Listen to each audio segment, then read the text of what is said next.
You go get help. I'll handle the bear.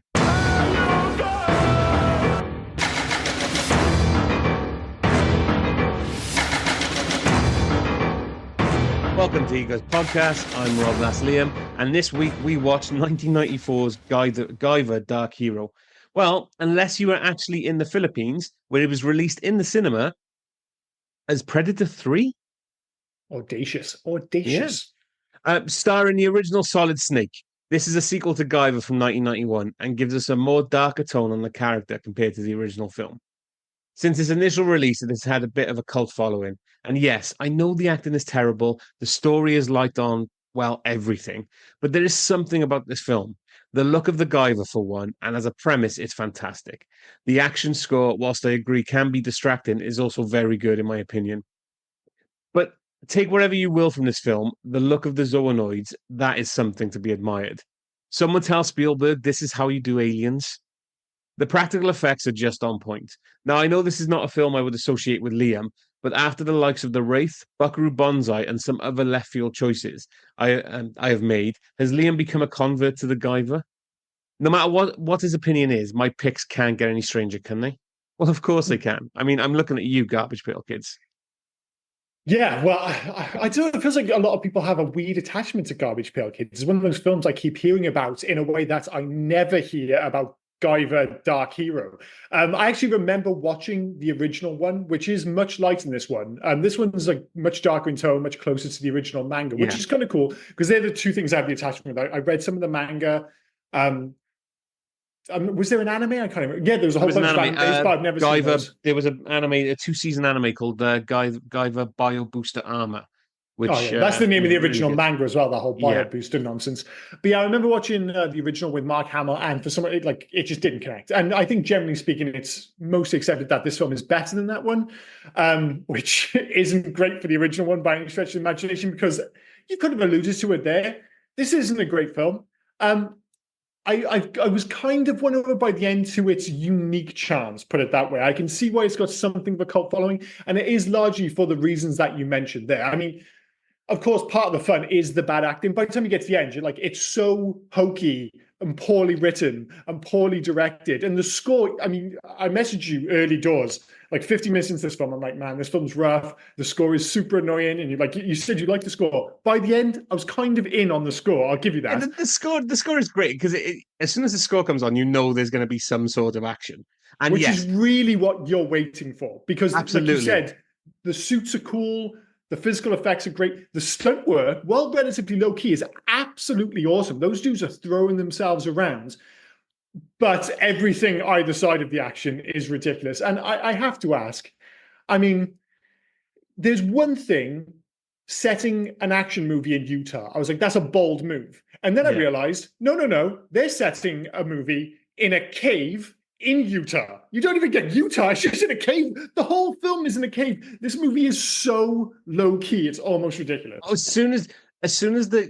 After he has his battle with the drug dealers, the worst drug dealers in the world, by the way, at the beginning. Yeah, they are some bad drug dealers. As soon as he has that battle and the credits come on, it's like they blew all their budget on turning the metal Guyver sign into the Guyver. It comes out, because the rest of it then is just basically black background with white writing on it. This is your credits. So as soon as you see that, you realize, they've used all their budget. But then you realize, maybe they didn't have much of a budget after they kitted all these people up as Zoanoids and the Guyver.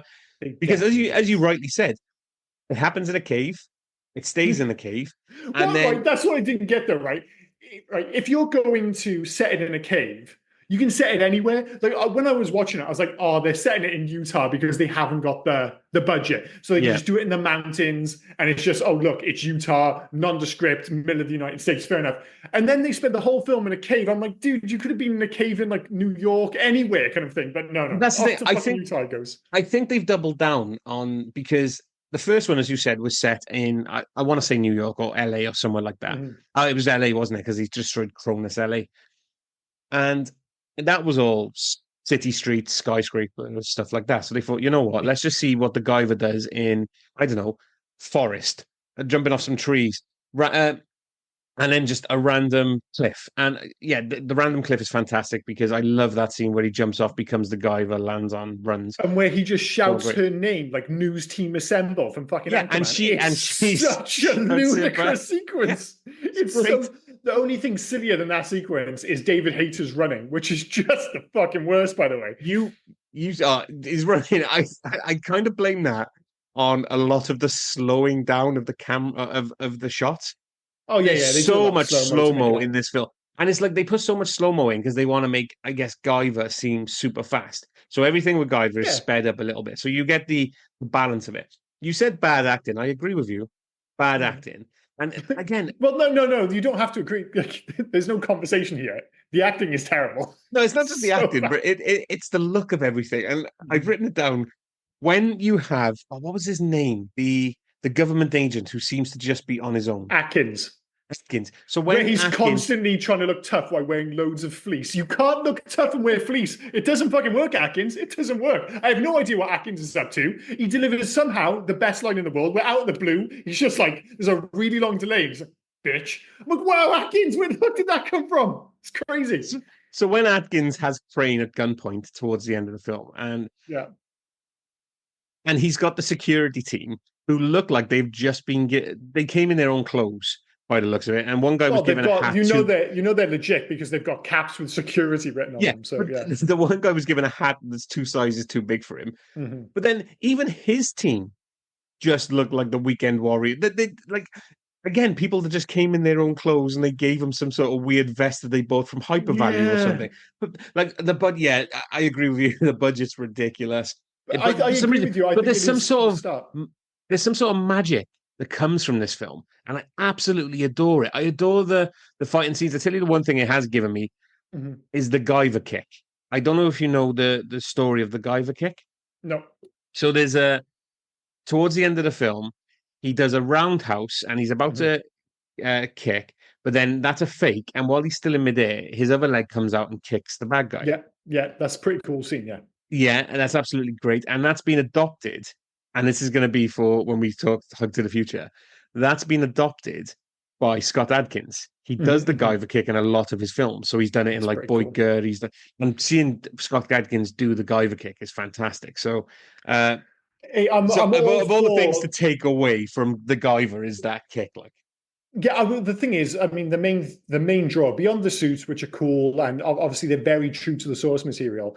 It really is the choreography. But I mean, this was a completely different movie to what I was expecting, and certainly based on the opening. Because again, I'd never seen the sequel; I'd seen the original, and I thought, he shows up at the start. You've got all those criminals there, terrible criminals, as we mentioned, but it's very much that classy, superior. It's like, it's a warehouse, there's smoke everywhere, all very moody and stuff. And you're like, oh, this guy is like a crime fighter, like a Batman situation, because he beats all those guys up.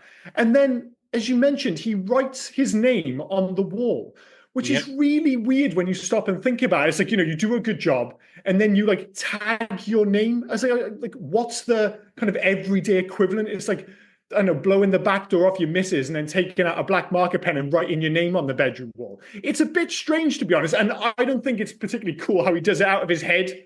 Like he has that weird laser thing. But at that point, I'm like, oh, it's like a superhero movie in the city where he's got a cool Guyver suit. And, also he seems pretty settled. You hit the ground running. They've already done the first movie. They're just like, oh, don't worry about the first film. If you come into this, he's just got a suit. He's the badass, rock to the races. And then it immediately takes a hard left into a journey of self-discovery off into the mountains of Utah. I was like, what the fuck is going on? For a start, David Hayter, who looks cool as shit in this, make no mistake, the fucking hair is dope. Everything he wears looks pretty badass. He's got like a cool, like timeless look in this. But he's also got, for his look, he's also got dog tags. Now, yes. From the first one and this one, he was never in the army. Fuck knows. I mean, it was a thing where you used to be able to buy dog tags, and I think people used to wear them as a fashion thing. But with him, it feels like a bit of a statement. Either way, the biggest question is, right, he's a grown-ass man. He's got his own place. He's got his fancy TV and his setup with his video recorder back in 1994. Why is it when he needs to go to Utah, he can't just, I don't know, fucking drive? Like, what's up with him? Why does he have to hitchhike all the way to Utah? Why does he have to go full Bruce Banner 1970s The Incredible Hulk? It's weird. I was just like, dude, where's your car? Okay, you haven't got a car. I don't think he has a car. Take a bus. What? Why the fuck do you have to hitchhike there? It makes no sense. Maybe he did take a bus. He took a bus, and then you didn't see his entire journey, did you? I know you've got no. They really did sell it as a journey. They did multiple cuts where it's like, I was like, how long is this fucking going to go on for? They did cut after cut with him walking for a bit, from getting in someone's car. He was clearly fucking hitchhiking to Utah. This is a reverse. This is a reverse of last week where the ending took too long, and now you're moaning about how he traveled. The audacity to compare the hitchhiking sequence in Guyver Dark Hero to the beloved ending of E.T. the Extraterrestrial is outrageous. My brother was furious with you, by the way, when I mentioned you can't turn. What's wrong with him going after the end of E.T.? What the fuck is? I was like, I don't know what's wrong with him. You can't turn around, right, and just call it the beloved ending when you have slagged that film off so long, and now all of a sudden you become a convert. I have. I'll admit that, but I just think they're cinematically very much two ends. Well, I will double down then. Okay. Guyver Dark Hero. This is how you say goodbye to an alien spaceship. Set it off. It's gone. There's no fucking waving goodbye. There's no hugging the aliens. There's nothing of that shit. Just get it and gone. The most abrupt, bizarre ending to this film. Yeah. It just ends. It just fucking ends. It's like the ship goes off and then like, catch you later. Ends. Credits. I was like, wow, man. But then this movie is, like you said, it doesn't really have much of a plot. It's structurally bananas. And especially if you have it's in this weird position where it's kind of acting as if you don't need to see the first movie. But then like 17 minutes in, it has like a panic attack and says, shit, we better explain all this. And you get like exposition dumps in the 70th and 85th minute of this movie. This film is 85 minutes long, by the way. You're getting told what the fuck like Zoinoids are and Kronos. All these things are getting dropped on you super late in the movie. And it's basically David Hayter, Sean, telling this to, what's the name? The lead female character. Corey. He tells her, and obviously he's more telling you than her, and she just acts like it's no fucking big deal. Nobody thinks anything they see in this film is a big deal. They have proof of advanced alien intergalactic technology on Earth, and they're all just like, cool. No big fucking deal. Her dad turns into a bug-faced alien. She didn't give a fuck. No, not that, but her dad bug-faced alien are about no big deal. She left him in the cave. I don't know if he's dead or anything. He just left him in the cave and they left. And she got in a car and then she made out with this dude that turns into a fucking knight in shining armor, literally. Is this film totally predicated on the fact that Corey just wants to have sex with Sean? Because they're digging up alien remains and everyone's just cool with this random dude being in there. Like, it starts right from the moment he gets to Utah and he goes to that weird roadside store and that dude is super mean to him for no apparent reason. You're like, all right, fair enough. I thought Mormons were supposed to be nice, but apparently not. She involves herself by saying, oh, are you looking for the cave? And he's like, yeah. Then she goes all aloof, like, oh, no, I can't tell you anything. He's like, oh, whatever. He gives up. She drives off and then she comes back. She's like, I'll go on then. Look, what the fuck is going on with you? Look at the other men in the cave. Mm-hmm. Like, she's looked at all them and she went, well, I ain't getting my fuck on with any of them. You've got the weird hippie guy. You've got the guy that just wears fucking sweater vests all day. You've got the weird balding guy who's in charge of security, Crane. You've got his head of security, the fucking weird dude, Volchek or whatever his name was. Like, nobody knows what any of them are doing. I don't know what any of them, like Crane, like again, about like 60, 70 minutes in this film, you're kind of like, is Crane the bad guy? He has no presence whatsoever. I'm still by the end of the film not really clear what Adkins is doing at fucking all. The whole Kronos Zoinoids thing has kind of gone over my head. It's just so poorly explained. But for all of its faults, and it comes back to what you said, I'm like, yeah, but the fight scenes are dope. The fight scenes are fucking dope. The fight scenes are dope. It is basically adult Power Rangers. We've said it before. The fight scenes are dope. Really they look great. I mean, I think, and this goes back to the manga, I think they've let Guyver down with elbow blades.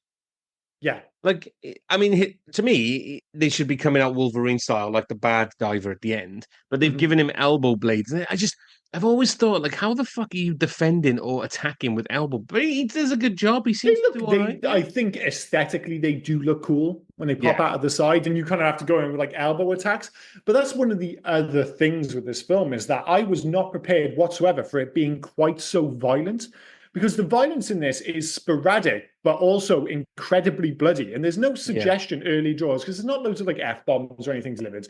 There's no suggestion that this is going to be violent. Tonally, like, oh, it's a little bit darker, but you see the suit, and it's to your point exactly. You're like, okay, this is Power Rangers basically for adults. Or I actually thought, based on the intro, it was going to be like Kamen Rider, like more kind of like urban, one dude in a suit cuts about and kind of fights crime. Funnily enough, the director Steve Wang directed episodes of both Yeah. Power Rangers Lost Galaxy in 1999, and he did the Kamen Rider TV show, which I didn't know Dragon Knight. was a thing. He also directed the original Guyver, but he shared that directing duties with Screaming Mad George. What a name. What a Screaming name. Mad George was or is like a special effects guy from Japan, and they asked him to do the effects and do the suits for the original Guyver, and he said only if I can direct. So like, yeah, It's a that's ballsy fine. move. Come on.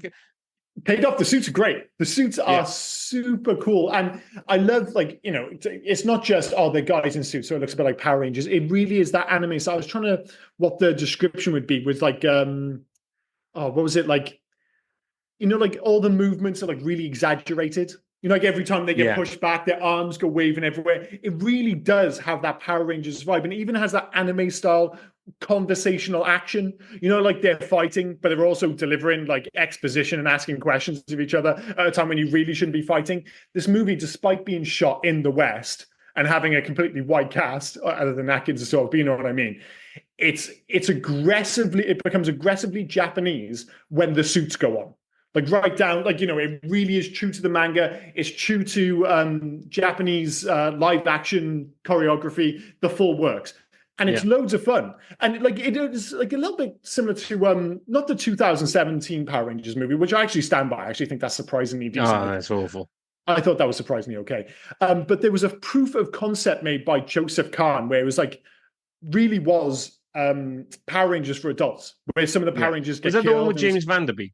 Yeah. That's the one. Yeah. And that's kind of cool. And I was like, at its best, that's what this could have been. And there are hints of it in the action, but it's just the rest of it. It's like, if you can watch it with a wry smile, accept it for what it is, because make no mistake, for the all the kind of nods we'll give this film, you do have to get over the fact that the direction is plain bad. The acting is terrible. Yeah, it's and terrible. the script is yeah. dog shit. It's just But the premise of Guyver screams for a big budget totally does. superhero film. Can you imagine seeing him diving off a skyscraper or a cliff again, yelling Guyver, seeing all those things shoot out of his neck, and because they've done it from afar and stuff. Oh, mate, It's just the only problem with that is like it is a really lame transformation. It reminds me of Matt Berry in What We Do in the Shadows. When he's like Bat, and it's just like Guyver, and he just turns into Guyver. I was like, do you shout Sean when you have to turn back into Sean? Yeah, but if you had the big budget, it would start Iron Man style, wouldn't it? It'd start from his feet and it'd go up. It would. Yeah. But no, because the biggest issue I had with this is actually that because it's so small scale and it's never really clear what Sean's trying to achieve until very late in the movie, it feels like you're being dropped into episode 4 of a 10 episode series. Even the nature of the episode, like it feels small. Everything about it feels small to the point where it really did feel like an extended episode of a TV show. And I was like, if it was continuing on from here, that'd be fine. Obviously, they hint that the story might continue. But fundamentally, that was the one thing I stepped away from this. Is like, all right, this movie doesn't really work. It's got fun bits. I can see why people have an attachment to it. But you want a better director with a much bigger budget. And I know you're not going to want to hear this, but I'm thinking somebody who's a big fan of anime. The obvious one is like dream scenario would be someone like James Cameron and what he did with Battle Angel Alita, which isn't a perfect film, but he didn't direct that. No, he didn't. But he was like working on it as a producer for years. But you need someone to get behind it, to get the financing required to make the movie that the Guyver material deserves. And you're just like, like I said, Battle Angel Alita, it was like almost there. It was almost there in terms of like a live action Western anime. This has all like ticks all the boxes to be fucking awesome in the right hands. It's just it wasn't in the right hands here, sadly. It's interesting what you said about it looking like it was episode 4 of something. Mm-hmm. Because the way the director went on, because I'm guessing that he thought, oh, we got this green light because of the original. So whoever's going to watch this are the ones who watched the original. Mm-hmm. Because the story literally follows on. But for the UK, and this is what I wanted to ask you, because you had the DVD, Mm-hmm. and I ended up watching it on because I thought I already had it again, but I didn't. So I ended up watching it on YouTube. Mm-hmm. Did you have the scene just after he fights the guy, the drug dealers at the beginning? Mm-hmm. Did you have the scene where he stood in another forest and he breaks up with his girlfriend? Nope. No. So there's a scene, and that's cut from the UK. There's like 27 minutes cut from the UK Mm-hmm. release. Okay, yeah. 27 minutes. That's a lot of film. Yeah. So, and there's a scene where he breaks up with that actually explains a lot because this does feel like an unfinished movie. And there's a scene where he breaks up with his girlfriend, and his girlfriend being the uh the daughter of his sensei from the original film, who was part of Kronos. See, I could have done with a lot of this, like, because literally when those names like Kronos and stuff, and maybe you didn't notice because obviously you're fully aware of this, you've watched this movie plenty of times. But I was watching it and it felt like the name Kronos got dropped in 3/4 of the way through the movie. And I'm like, wait, am I supposed to care who this is? Even the Zoinoids thing, Zoinoids, like the names of them all got dropped in super late. For the most part, Yeah. things are just happening. I'm just like, why is this happening? Who is the Guyver? Why has he got this suit? Why does he look cool, but all these monsters look fucking gross? I didn't realize that they were different things. And I was like, what's the deal with the spaceship stuff? I've already mentioned the fact that nobody seems impressed by the fact that there's a fucking spaceship underground. They just start excavating it in the lamest way possible. They got this random dude there. Nobody gives a shit. They go on the ship. Her dad comes out and says, oh, it's beautiful. What the fuck are you talking about? It's the ugliest ship I've ever seen. Everyone goes in all fucking handsy, no gloves. It reminded me of, remember the two scientists in Prometheus? When they see like the snake thing and they're like, oh, let me go stick my fucking face over there. And then they immediately get killed.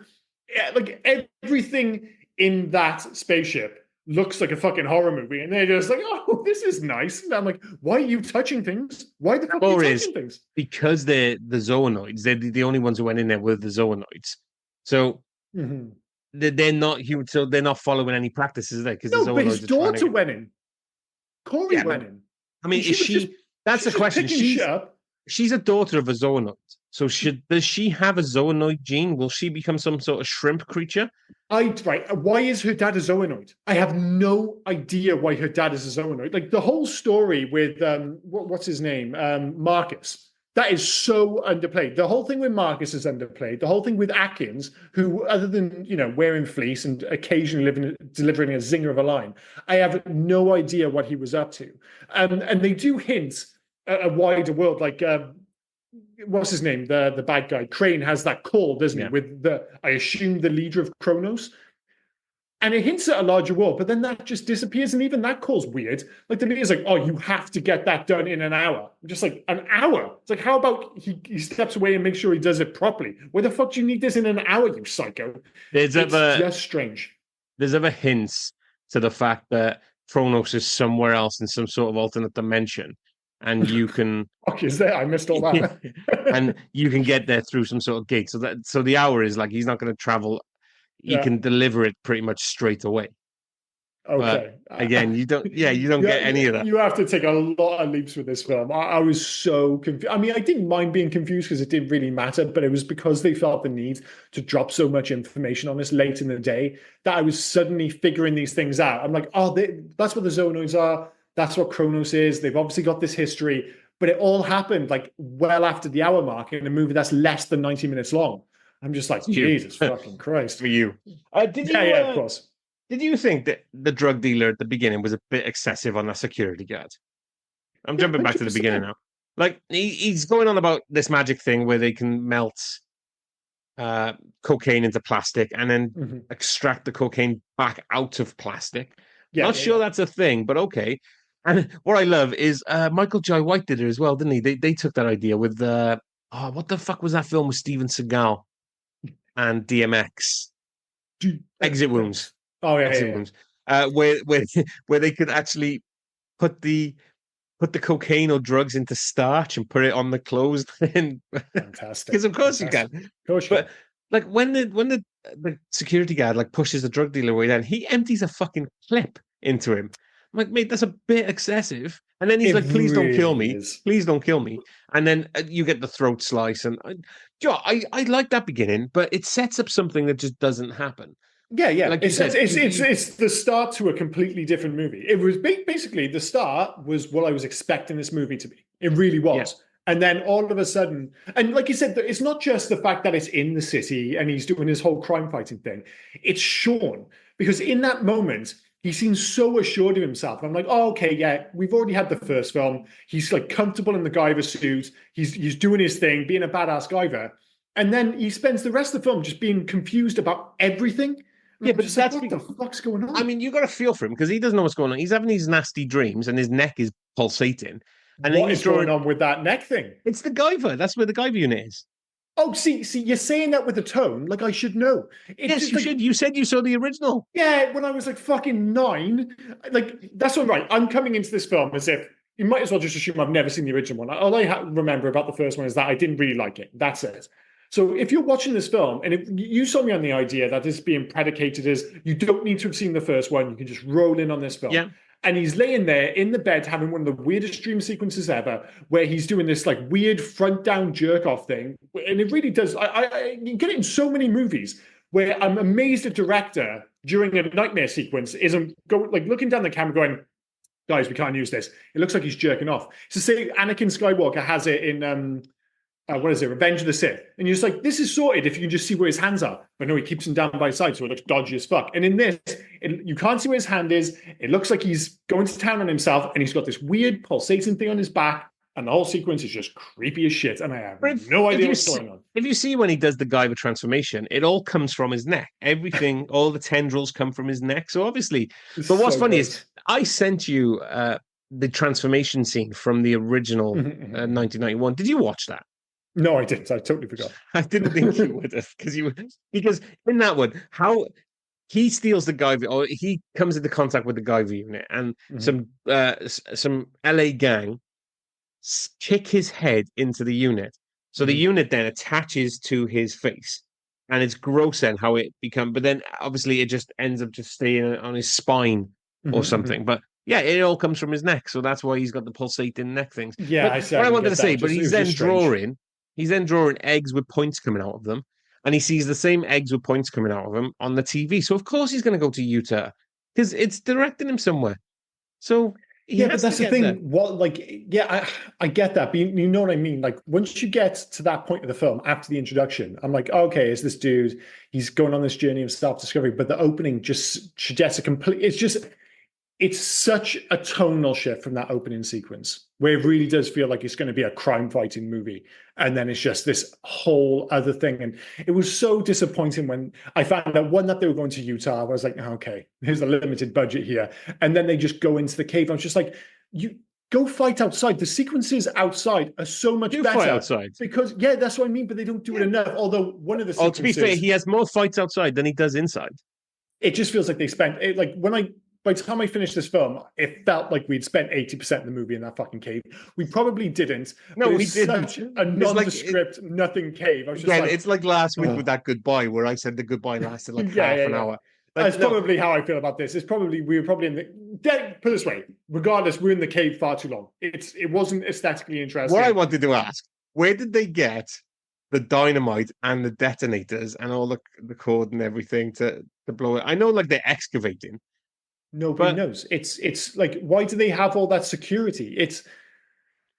I don't know what the deal is with Marcus. Although they asked in their mind, didn't they? I'll give them that. They asked in the film, why do they need the security? Why? Because they don't know. And it turns out it's obviously because the deal was made between Kronos. Marcus can excavate the ship and do everything, but Kronos get the weapons. Yeah, which that lends it, like, again, really begs the question, because once you start talking about, like, Marcus having this relationship with Kronos, and this idea that Kronos are clearly aware that there's something under there, that they're looking for a spaceship, they're not just excavating whatever, they're expecting to find something amazing, fundamentally. And this dude, as far as they're concerned, early for the first half of the film, is just a dude off the street. He can just fucking join in. Like what? Like why have you got the security if Sean can just show up? It's strange. We'll let it go because he was vouched. He was vouched. I don't think they're real. Well, they're not real security, but he was vouched for. Carrie said to that one.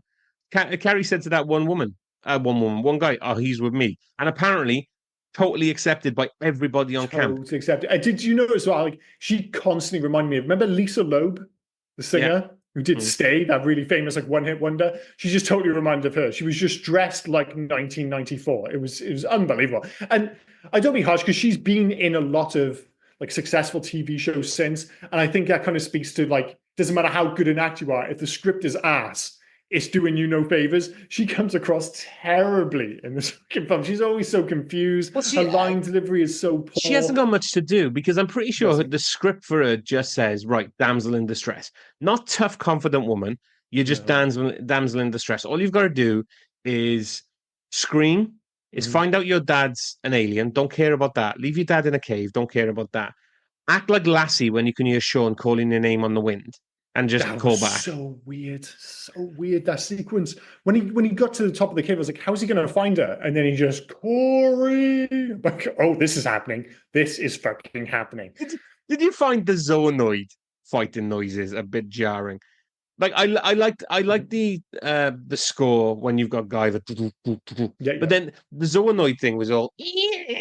And all like screechy and scratchy, and it gets a bit much. Yeah, it's all a bit cheesy, but I like for the most part, I quite like the Zoanoids. I mean, the opening, the introduction of what I can only refer to as Man Bear Pig is kind of cool. I mean, it does involve the worst reporter of all time, where that dude, like, he's some kind of like hick hunter.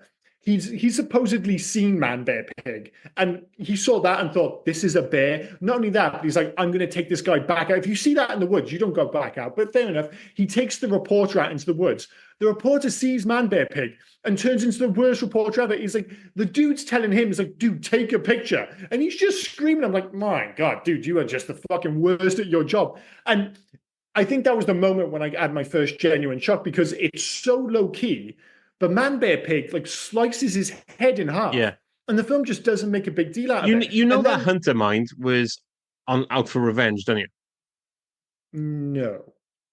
So at the beginning of the film, when Sean's watching he's watching the TV. Yeah, of course. Yeah, it's his brother that got killed by as they called him, a grizzly bear, or he called it a werewolf, didn't he? Yeah, a werewolf. Yeah, and then he's brought this guy out now to take a picture to get paid. He might as well get paid if his brother's dead. Yeah. So what did they were out there? That was kind of cool, and like all of a sudden you get these hints of violence. Like when Guyver fights, sorry, I keep going to Man Bear Pig. I don't know what his name is. Like later on, it's super badass. Like you get, like, he was Volker. That guy was Volker. Yeah. Like when he kind of like breaks his wrists in half and then like, smashes his face in, you're like, God damn, man, he is not messing around. But it comes off the back of, there's like a chase sequence with two trucks. And that sequence just looks terrible. And the reason it stands out so much is because every other action sequence in this film is actually really cool. And then the sequence with the trucks, where it feels like maybe the most money was involved, they flip the trucks, but it's unconvincing. Everything about it just doesn't really work. You're like, okay. But I'll give him that one relatively so action sequence I can forgive, when all of the others are actually pretty badass. And it builds up to, it's a shame that Crane is so nondescript as a character, because when he does turn into a Zoanoid, and he kind of looks half predator, and maybe that's why the Philippines called it the Predator, because his character looks like an almost perfect cross between the Predator and the creature from the Black Lagoon. He's just got that look. Well, that's it, because he's a Zoanoid, and then he becomes Guyver Zoanoid, doesn't he? So and which is again pretty badass. Like when you see the transformation, it looks pretty cool, and their fight is badass. Oh, except for the bit where Crane jumps up onto his hands for some reason and just kind of like and just runs and uses his massive head to headbutt him. It's so bad. We talked about the Zoanoids. Mm-hmm. And they look great for the most part. They look gross, and it's fantastic. Mm-hmm. I've never been a fan of Marcus's Zoanoid. That weird, I don't know, like no, he's the worst. Like thing, wherever it is. He drew the short straw for sure. Even the woman that became the Zoanoid, and she's got the two really long fingers, one on each hand. Mm-hmm, mm-hmm. Like she was stupid as well. But yeah, Marcus is Yeah, they're a gross. mixed bag. It feels like the two core ones, Man Bear Pig and Crane, are badass, Man, but babe. then Marcus and the female one, they aren't the best. But that kind of plays into it. Like if you watch any of these kind of films, and they're all based on obviously Japanese manga and stuff, you think of like Godzilla, you think of Kamen Rider, you think of Power Rangers. For every awesome monster, there's always three lame ones. Like Yeah, that's just part of the tradition. They're never all cool. They just never. It's and so yeah, you get two cool ones and you get two really fucking lame ones. Fair enough. Like the female one was particularly lame because they're all supposed, the idea is that, to even have a chance against these guys, you've got to have like a Guyver suit, you've got to be this total badass. She gets killed by like Atkins. She just gets killed by Atkins. It's fucking I lame, mean, man. she was like a piranha as well, wasn't she? But I mean, to be fair, she did get electrocuted. So She and did, but I was just like, he had she's two of kind the of like best a lines as piranha. well. He had bitch line, which I thought was good. No, But his then bitch song was great. when Guyver catches the gun and chucks it back to him, Adkins, protect her. Who'll protect me? Yeah, I thought that was but quite good. he has like a line early in the film where he's like, "Don't do anything funny." Like, well, that's a strange line delivery. I'm like, are you trying to be funny? I can't really tell. Again, I think a big part of it is like you don't understand the relationships, or I certainly didn't, between any of these characters. Like they really like, they have that moment right at the end of the film where it's like Adkins suddenly gets all whispers like "so long, kid," or says something like that. Like, where Yeah. did that come from? You've had no relationship with Sean whatsoever, and then you have this like wistful moment with him. It's strange. And as I said, like one of my biggest critiques of this film is that Crane just doesn't look threatening.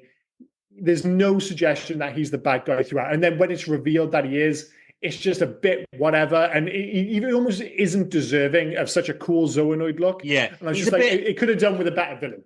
he's a bit sniveling, isn't he? And there's not much from him. And like He's not you even see snivelly enough. Like if he it was no, but it more seems like snivelly. really corporate. Like if you took a corporate guy and put him in the middle of the Yeah, yeah, woods, yeah. that's exactly what you've got. But that's the whole point of it, isn't it? Oh, I say it, isn't it? The Zoonoids are just a corporation. They're another Mm-hmm. no, yeah, the Zoonoids are a Cronus corporation. So it's just they're a bunch of pencil pushers who can randomly just turn into fucking monsters. Which sounds stupid, but again, I'm like, man, given the right material, the right director, right script, I'm like, this could be so cool. Like, if anything, coming away from this film, I'm like, I'm a big fan of Guyver as a concept. And I'm Yeah, like, oh, maybe I should go back to the manga, which is I randomly stopped. I read in like 2017 in like the middle of an issue. It was like, it was like the middle of a fight, and then it's just like that's it, no more. So I don't quite know what's going on there. Not that there isn't tons and tons of material to get through if you want to, of course. But I'm much more interested in a live action adaptation. We're stepping on like later yeah, yeah.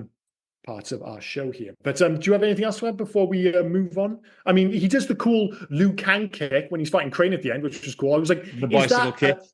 is that a literal nod to Mortal Kombat 2, you think? Because it was around that time, Mortal Kombat 2, wasn't it? I'm not too sure because there's a couple of things. You get the Guyver kick as well because that's been adapted. You get the it's usually done on a helicopter in films I've seen, but you get the bridge kick as well, where he goes underneath, uses his Oh, feet yeah, yeah, yeah. to come up. So there's a bunch of cool things in there, but I don't know But the Liu because Kang I think kick was Didn't Mortal so. Kombat come out in oh no, the film came out in '95. When did the game come Mortal out? Was it Kombat 2 90? must have been around the same time. It was so on the nose that either the movie's taking it from this or this is taking it from the movie. Because I remember like the move where he goes across the screen, and, he makes his little noise, and he keeps doing the kicks in the air. It's Yeah. like as soon as I saw it, I was like, oh, that's the Liu Kang kick from Mortal Kombat 2. Mortal. Why am I writing Mortal Kombat? Liu Kang Mortal Kombat 2? I just wanted to check what year it is. Yeah. Mortal Kombat 2. Oh, are they going to give me the? Now they're trying to tell me. 1993.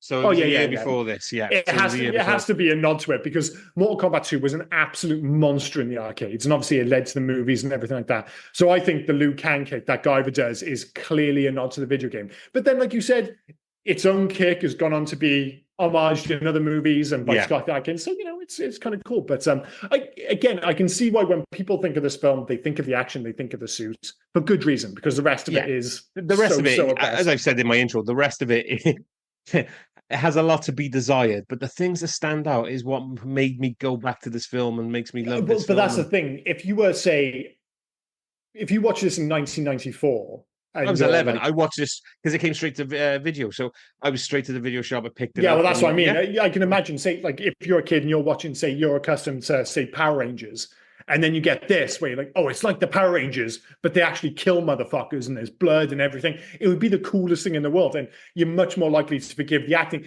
You can still forgive the acting in the script to a certain extent because the cool stuff is still cool, but it is undoubtedly a hurdle to get over in 2024. Make no mistake. We didn't get Power Rangers before this, did we?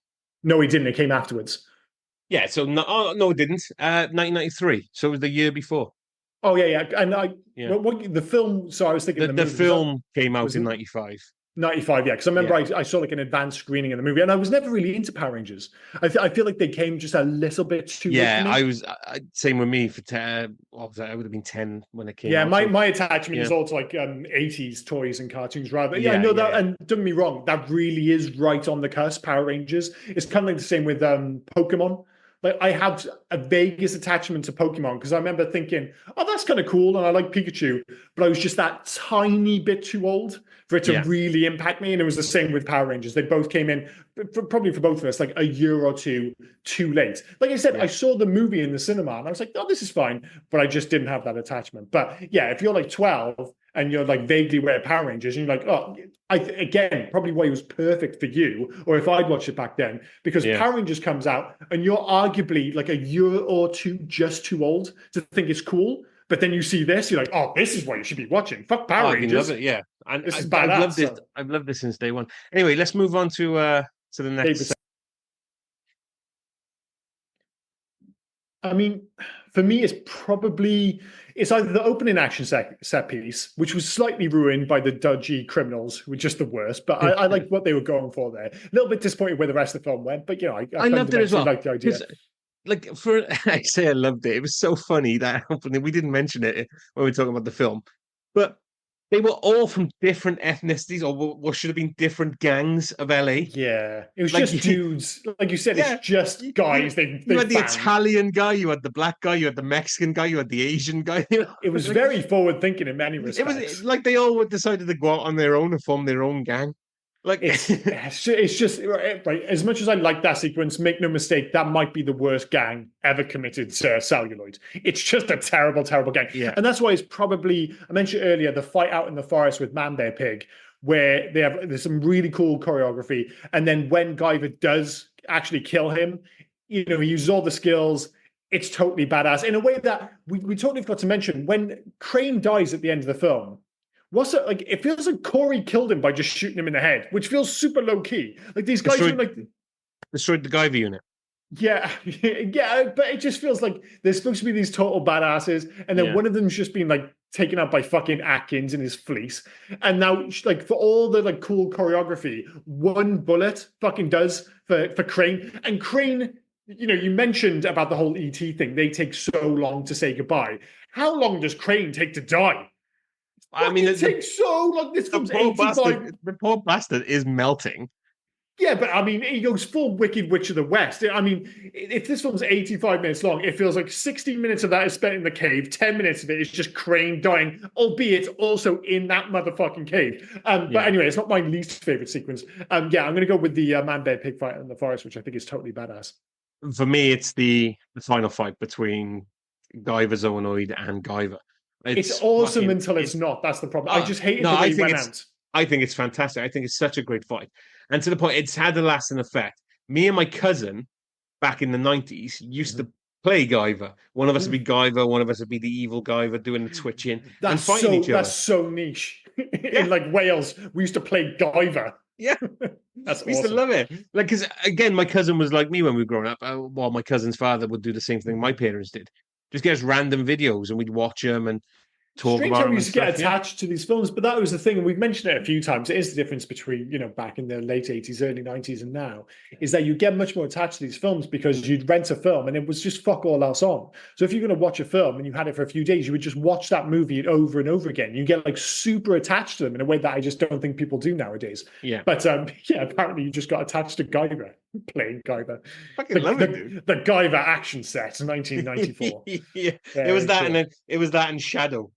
The Shadow. Dude, of all the fucking movies, I don't know which ones. The Guyver one I get because for all like the problems with the film, Guyver looks badass. And like I said, it's Power Rangers for grown-ups, which seems very appealing when you're like fucking 11, 12 years old. But Shadow, fucking Alec Baldwin Shadow now. We're not talking about Yeah, another film, we're but that was more the toys. He had the actual Shadow toys. He had them all. So okay, we used to fair play enough. with the toys with him. But yeah, Somebody bought them all. There was yeah, toys for everything back then. Jesus Christ! In terms of loves and hates, for me, love number one, the choreography and commitment to the aforementioned anime style combat, and the fact that it's just some proper stunt work. Like you said, no massive stunts. Budget clearly doesn't allow it. But when they're having those fights, you can see those guys in the suits. They're backflipping off things. They're landing on the side. I'm like, that fucking must have hurt. Those are some proper yeah. stunts. The guys in the suits they took some big hits in this film. Number two, David Hayter is pretty solid as Sean, the Guyver. He doesn't have the best script in the world, but he looks the part. And, I've heard that he's an upgrade on the guy who played Guyver in the first one. I can't remember. But anyway, I think he's pretty cool in this. And number three, as we've already mentioned, it's fundamentally a sound premise. The idea of Power Rangers for grown-ups is pretty cool. And I like they hint at this larger world with Kronos and the Zoinoids, and you just don't get enough of it. And I'd like to see more of it, but it is what it is. So those are my loves. For me, it's number one is the suits, the Guyver suits, the Zoinoid suits. I think I should have mentioned that. My bad. they look absolutely fantastic. I'm gonna go with I'll give him his due. Anthony Hoyt. He was the actual person in the Guyver suit, so he was the one that did all the action sequences and everything like that. I think he was. Oh yeah. Yeah. The stunts across the stunt team in this film do some great work. The fight sequences I think are fantastic. They're so good. The fight score I think is great as well. So as I said, by the end I was kind of into it. I was oddly when I first started watching it and it started, I was like, wow, that is obtrusive as fuck. By the end, once I got used to it, I'm like, that's kind of fun. It's kind of fun. And I didn't mention it because I was waiting for the loves. I like the Utah settings. I like when they're out. I do. I like when they're out in the forest and you get the random cliff that he can jump off, and they're fighting in a lake. Then all of a sudden they're fighting on a mountain range, and then they're fighting in a cave. I think it's great. I don't mind the Utah thing. I just think too much of it is spent in that cave. Like that's my big issue. Like I said, it's unsurprising. Like 7 minutes in that cave. You are totally underestimating the time that they spend in that goddamn cave. I would have liked more action set pieces outside. There are a few, admittedly. I don't think they make the most of the scale that Utah allows, but maybe I'm probably overselling the cave thing. It just felt like they spent a lot of time in there. But hey, hates poor direction. That really is the movie's biggest issue. I mean, great fight sequences, but poor direction. Other than that, weak writing is my number two, and number three, some very questionable acting. Although the script doesn't have that much. And if I was going to sneak in a fourth one, this film really needed a better villain than Crane, sadly. But those are my hates. So I kind of figured you were going to go that route. So I wanted to go a little bit different with some of my hates. So my first one is Daddy Zonoid is gross. I just didn't like Daddy Zonoid. Marcus, wasn't it? I didn't even notice that he got left behind. I didn't even notice it. That's how lame his character is. They did the slow-mo run out, didn't they? Everything destroyed. And then the other thing was, they leave, what the fuck was his name? The government Atkins. So they left Atkins behind. So he's just stood there twiddling his thumbs. They decide to stop like 15 seconds later. So Atkins can still run up and catch him. And then have a quick kiss and then drive off. Like your dad's in there and you're fucking macking on an alien. Kiss? I don't think they kissed in the version I saw. Oh, yeah. So after they drive off... I just think they just drove off in the version I saw. I'm sure, I can't remember the DVD on the DVD, they just say, like I said, the thing I remember, and like I said, it felt like it ended really abruptly. You had that moment with Atkins where he's like, so long, kid. Like, that's what they cut back to. And then it was just credits. I don't think he said so long, kid. And then the truck pulls over onto the side of a Utah mountain road. Yeah. And they look at each other, they kiss, and then she puts her head on his shoulder and they drive off. I can't remember. Maybe I just wasn't paying attention, but I do not remember the kiss at all. I think I'm pretty sure the kiss wasn't included on the DVD. I've only said the one hate, haven't I, really? So I didn't like, Marcus, the look of his Zonoid. Crane as well. Crane when he becomes the Zonoid and then it's cool then. The guy, I think he's great. But yeah, his sniveling thing, the whole look of him as well, the weird they should have built up 7 head that he's got and everything. Just I wasn't a fan of Crane. Because it should have And been more Zoanoid, and then, in that kind of classic Japanese manga, anime style thing, he should have fought Crane for longer as the Zoanoid, and then just as you think he's getting on top of him, then he suddenly becomes the yeah, Guyver version. And I just feel like the Guyver evolution happened far too early. It should have really been like a boss fight almost in a video game. Like you beat him, and then he comes back again, only this time he's tougher because he's got the fucking Guyver suit yeah. on. But that's budget constraints all over that. Is they just need to get to the point Maybe, and move maybe, forward. maybe. And for my third, I'm gonna incorporate quite a few into one. So you've already done them really, but it's most of the acting, it's the story, and Yeah, yeah, yeah. the direction of a lot of it. Like, I mean, as much as I love this film, and I do love this film, I'll enjoy this film. Yeah, yeah, that's the correct term. Yeah. Yeah, it leaves a lot to be desired, as I've already said. There is more Oh, yeah, is dude, needed. it's So so yeah, easy to pick holes. I mean, when I started watching this film, I was like, fuck, this is going to be rough because for those aforementioned reasons, when a film is directed that poorly, I find it really hard to ignore. Like, it really is a major hurdle for me when a film is fundamentally ugly. You can have like a B movie, it can be silly, but I need it to be. But when it's poorly directed, yeah, in terms of fundamental sequences, I struggle with that.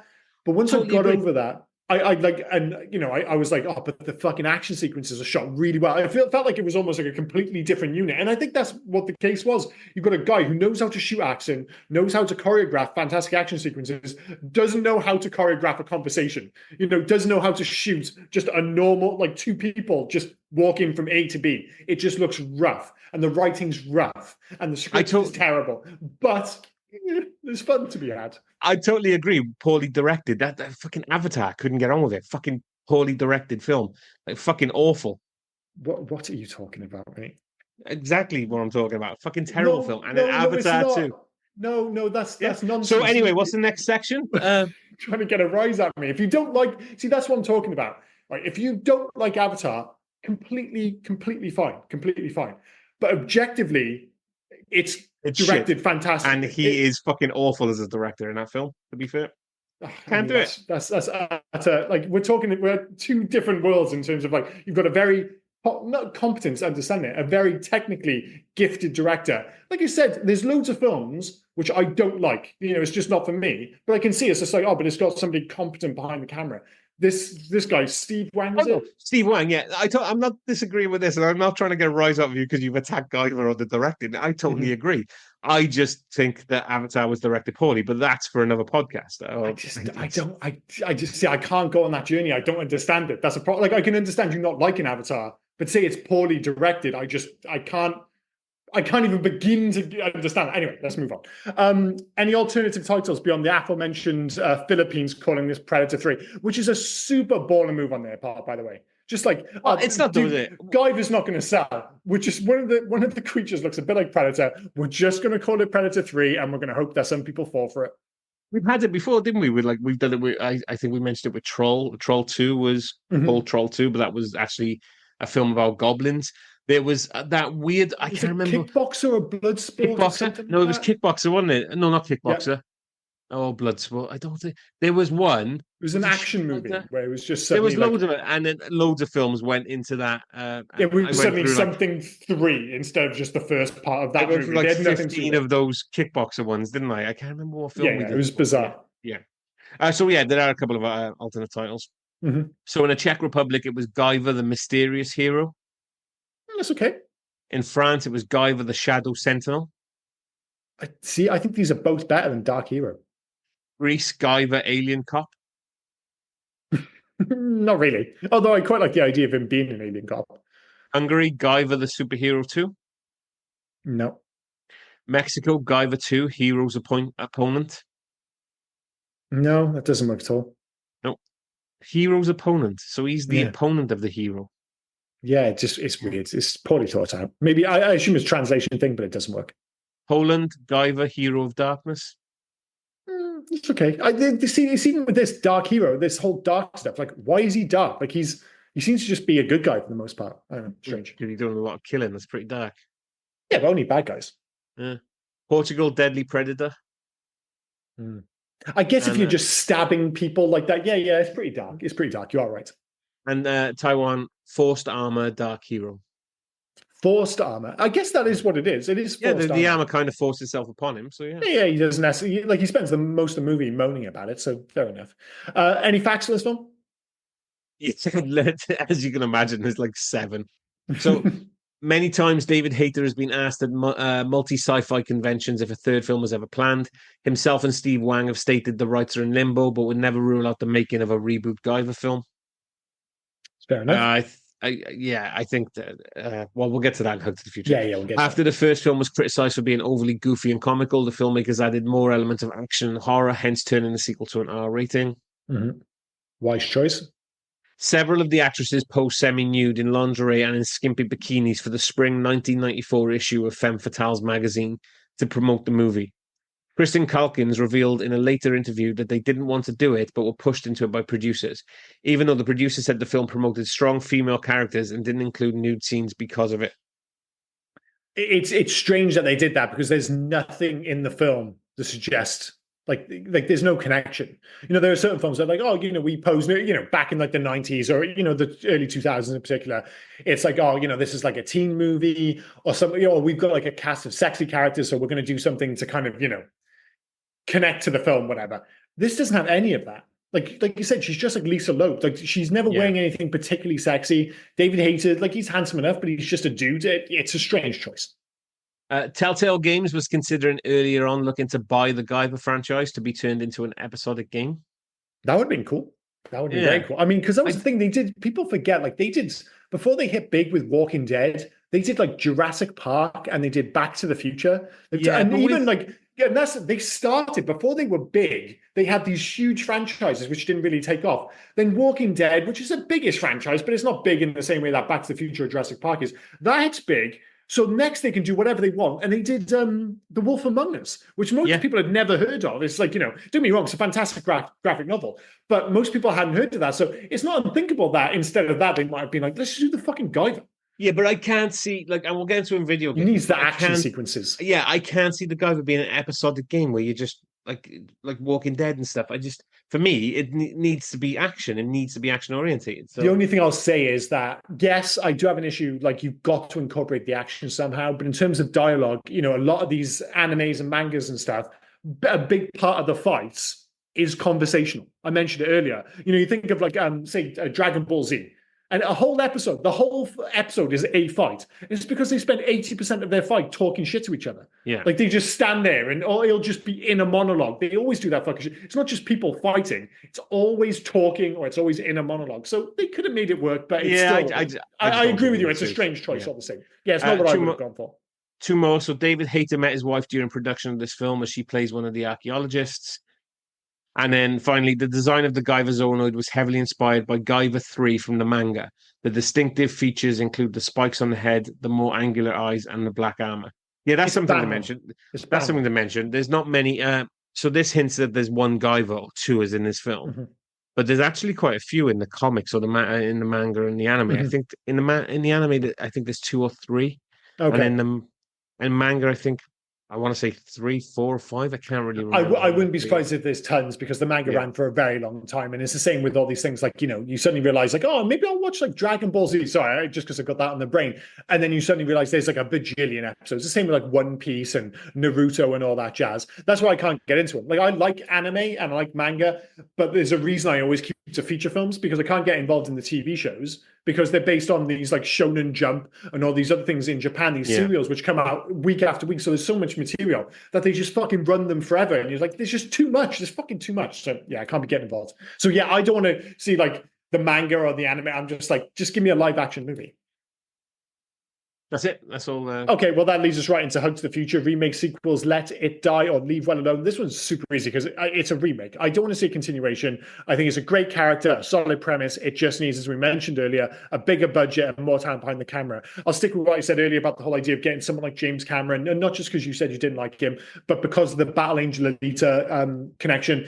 I think it doesn't need to have that scale budget because that was massive. I always think like a great example is The Creator, which I know didn't do massive box office, but that film was made for like 50 million and it looked absolutely phenomenal. There's a way to make a Guyver movie which looks super fucking awesome and you can make it for like 30, 40 million. You reduce the risk. You just get in the right guys to do awesome. I'm thinking something along the lines of like, John Wick, where you just get, the suit looks awesome. The choreography is dope.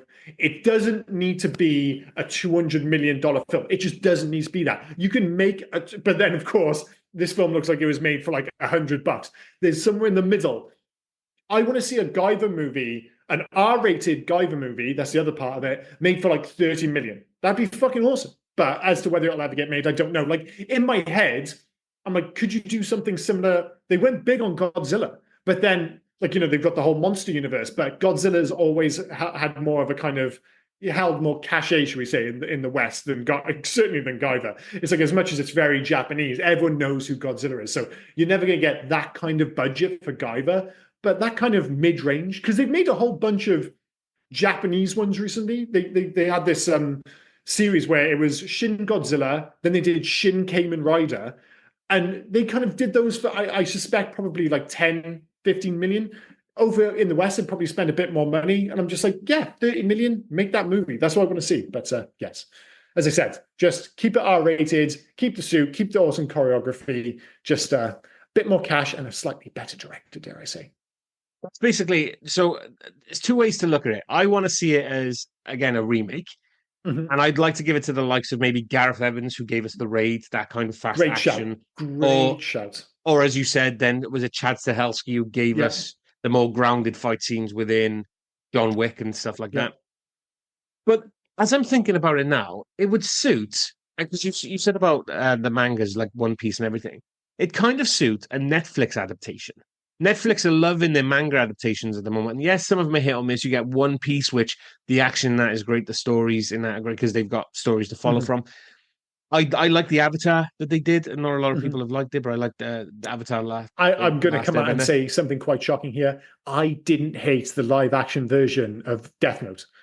I just didn't hate it. No, I didn't. I thought it was okay. Yeah, I thought it wasn't amazing, but that got so much hate, and I watched it, and I really like Death Note. And I watched the film. I was like, "This is fine. This is fine."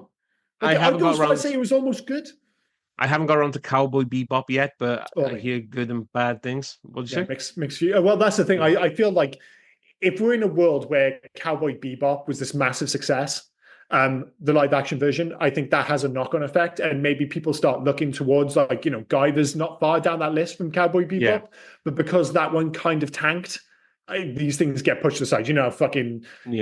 Now Netflix gets about these things. But Netflix are loving their action Japanese cinema at the moment, or Asian cinema at the moment. They just gave us, was it the Shadow Strays, which kind of felt like the suits and everything. You could do a Guyver like that with. So yeah, I think it's. Yeah. I would like to see him do this. I'd like to see a Western version of Ultraman. That'd be cool. Yeah, with the budget constraints and stuff, it's primed for Netflix adaptation. So.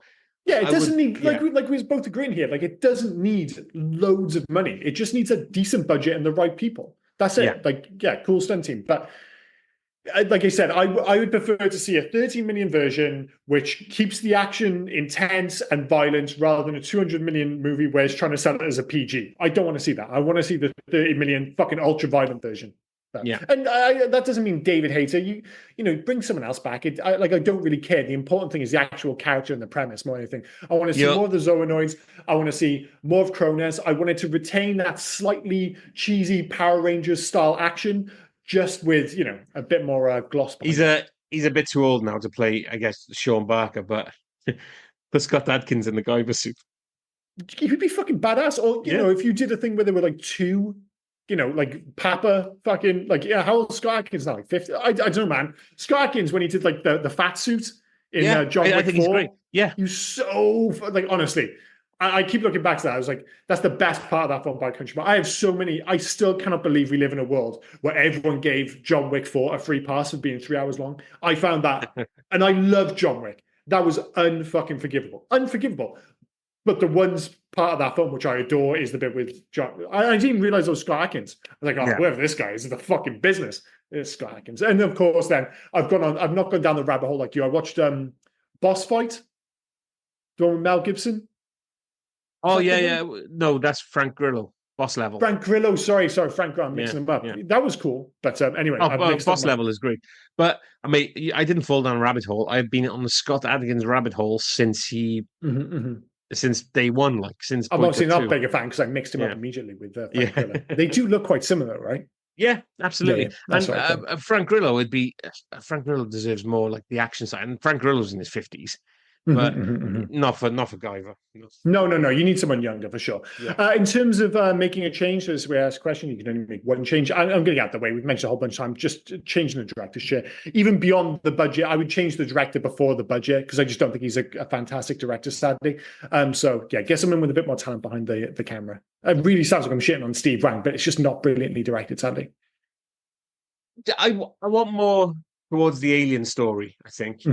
To why they've come down, why they've done what they did, and stuff like. The story just needs fleshing out. It really needs fleshing out. It really does. It really does. Basically, what I really want in terms of making a change, I just want a remake. I want to change everything. But if I was going to change one thing about this, I was like, and it all comes back to the director. Like, I know the dialogue isn't great, but the performances, everything comes from that. And I was just like, oh man, this is going to be rough. As I said, I still had fun with it in the end, but it fundamentally comes from the fact that it's poorly directed. Yeah. In terms of video games, you already mentioned I'm not sure if there is a Guyver video game, is there? They probably will have some in Japan. I couldn't find any anyway. But if I was going to make one, the obvious one for me, and in terms, it really speaks to that scale. And you could have it set out in Utah, actually, is I would bring in Monolith, of Shadow and Mordor fame, and very specifically have them use the Nemesis system. And I love the idea that you're out in this like open world Utah, obviously, and you can fight. And it's part of the structure of these, when you think of the mangas and the TV shows, and you go back to just generally Japanese action animation and manga, is that they fight these guys over and over again. And it's like with the Nemesis system, so you can fight Man Bear Pig, kick his ass, but then he shows up later and he's like twice as tough. But he remembers the fight. So you get the dialogue, we had our last fight, but I'm going to fuck you up this time. And he still shows the scars and stuff, but he's like that much tougher. So you can keep fighting the same characters over and over again, the same Zoanoids in this open world. But every time they come back, they're a little bit tougher. And plus, I just love the Shadow of Mordor games. Shadow of War wasn't quite as good, but it'd be cool to bring back Monolith and there. Because I think the big issue with the Nemesis system is that Warner Brothers copyrighted it. So no one else can fucking use it, which is such a shame because it's such a great system. And then it's just never been used again. What? Warner Brothers, pull your fucking finger out. So yeah, that's who I'd have. So the obvious one for me was Warner Brothers again, Rocksteady, Arkham City. Yeah, where you can put the Guyver back in a cityscape, and all the thugs he fights would be, I guess, Zoanoids are just turned to Zoanoids, so they're not as powerful. And then every villain then is a bigger Zoanoid till you get to the main villain, which would be a Guyver, like you're basically fighting yourself, Zoanoid Guyver kind of thing. So I was thinking the exact same thing, but I was just caught up on how cool I thought the Nemesis system would be within the Guyver universe. But Rocksteady, Monolith, it's all very much the same. So yeah, I think we're on the same page there. Best and worst of IMDb. So this is where we find some of the finest examples of 1-star and 10-star reviews for this film. I suspect this will probably have both. I can imagine some people getting a bit carried away with 10-star reviews. I'd be much more understanding of a 1-star review, but I assume there's a few out there. 45 reviews in total. There are 8 10-star reviews. Yeah. Yeah. So this was in April of 2016. It's just literally the title, a gem. The creative minds behind the first Guyver movie obviously noticed the tone problem they had. So for this film, they picked the tone and stuck with it. The result is everything that made the first film enjoyably heightened by a more serious tone and squared to near perfection. Everything about this film is improved. The creature design is heightened. The fight scenes are shorter and to the point. The acting is miles better. The stakes are higher and the tone is fixed on a darker, more serious style that makes the film great to watch. One of my favorite in the genre. Highly recommend. Director Steve Wang was planning on following this film up with another one, but the rights reverted back to their original owners who are not interested in another movie. A crying shame, in my opinion. I think he's got a bit carried away. I like the passion. Big fan of the passion, but 10 stars is a bit delusional, dare I say. Well, to be fair, though, like he said, the acting is improved. I'll give him that. The acting has improved. Makes me want to go back to the first one now. Jeez Louise. 1-star reviews? So what did I say? I said there was 45 reviews. There are no 1-star reviews. No one's yeah, but I guess if you're going to come in and review this, you're probably going to be more passionate because it's so niche. But There are no 2-star reviews. There are mm, no 3-star reviews. oh, There is a 4-star review. which this probably yeah, that probably feels like a level-headed person who's watched this film and gone, this feels about right, 4 stars. Just wait. So there's 3 4-star reviews. Okay, Generation Moron. That's the title. In great, brilliant. November 2012. You can't have a lot of expectations when watching a Guyver movie, where a hapless young adult has some alien suit that forces him to be a vigilante, complete with the fancy and useless moves, and when the idea is clearly Japanese with the rubber suit monsters fighting each other with incredible ineptitude. And yet this film managed to disappoint in almost every way. Indeed, I had expected it to be amusingly bad, and it was, although not too much. The base of the plot is that this guy is fighting while trying to protect a girl just as idiotic as himself from basically killing herself inadvertently. In the end, he gains control of incredible power and technology and decides, in his merciful and complete wisdom, to destroy it for the good of mankind. Bottom line, ridiculous, long, boring, stupid, the 4 qualities that make a great movie. I mean, it's weird because I don't know quite how positive or negative he's being, but it feels a little bit more level-headed. I think most people will come out of this and go, like you have, as much as you say, enjoy this film rather than love this film. It's to come out and say this is a fantastic movie, it just feels like nonsense to me. So 4 stars feels a touch more accurate, which leads us nicely into ratings and recommendations. So when I first started watching this film, I was like, oh no, is this going to be like a 1-star movie? Because some of the acting and everything. In the end, it was a 2, and I'm not going to recommend this to anyone, unsurprisingly, but it's an oddly positive 2. It's not a very good movie, but I did have a bit of fun watching it. Like you said, the choreography is great. It does kind of lean almost towards the so dumb it comes out the other side, where you're like, I think especially if you watch this with the right crowd, if you watch this over a few beers, there is fun to be had with this film, and some of it is genuinely good. It doesn't have to. It's not like you have to watch the entire film. Ironically, the action set pieces are just flat out good, but it's just got too many problems. So it really is a 2-star for me. It's a 3 for me. Mm-hmm. I thoroughly enjoyed this film. Like I said, I like watching this film. And I can't give it less than a 3 when considering I gave ET a 3 and I thought that was boring. And where I wouldn't recommend ET, I would highly recommend this to people. It's easy to watch. It's just fun to watch. How could you, considering what you've said in the past about films you couldn't recommend, I just don't know how you could recommend this to the average person. Like that's the idea. I think it's great. It's so easy. Yeah, and I would go out to the average person and say, you need to watch. Maybe because I just want Guyver to get more of a resurgence, so maybe we do get the. I think you get a lot of feedback. I mean, I've got friends who are like film fans and stuff. I'm like, I don't think I'd get them. Times like you've got to go out and watch Guyver. It's just, I mean, maybe if you kind of filled the recommendation with a hatful of caveats, like just to be warned, it's poorly directed, terribly written, and horrendously acted. But some of the fight scenes are kind of cool. I think you're a brave man. It's just fun to watch, and I think people would have fun watching it.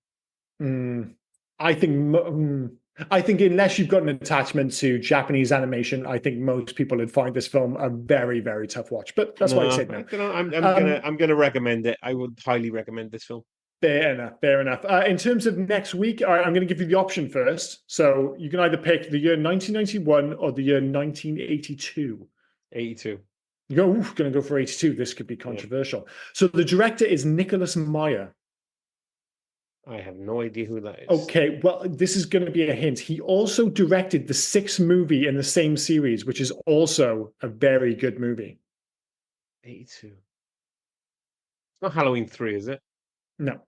No, okay. So he directed. He's directed this film, which is the original.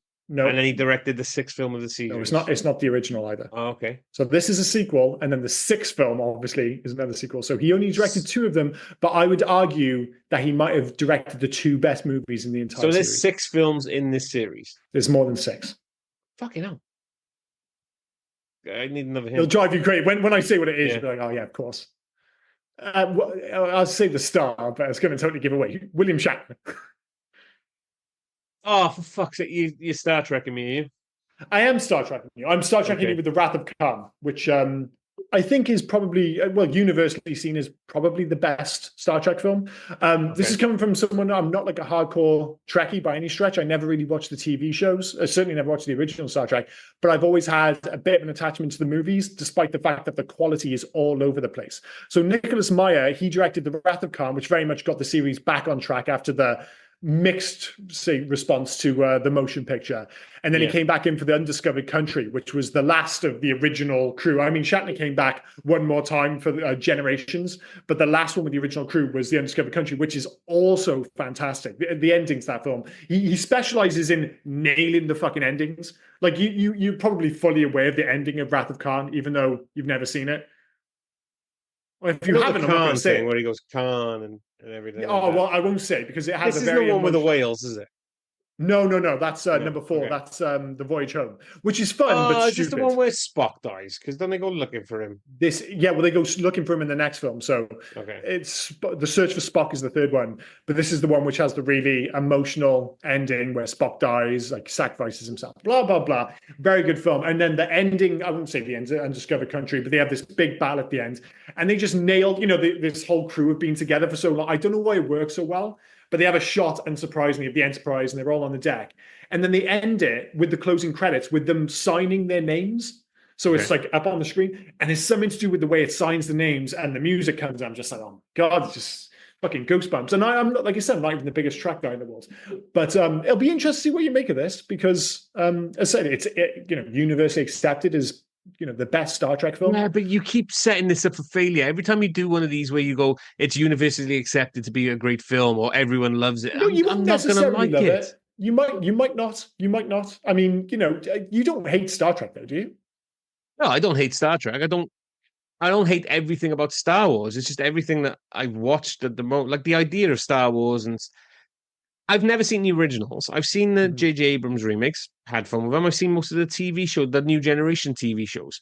I've just never gone back to... There's plenty to like it. I mean, the whole thing with this is that, it's weird, the first two films, and we're going to talk about this next week, but the first film got caught up in the fact that it was trying to do 2001: A Space Odyssey. Like it goes full 2001. So it doesn't really feel like Star Trek, the TV show.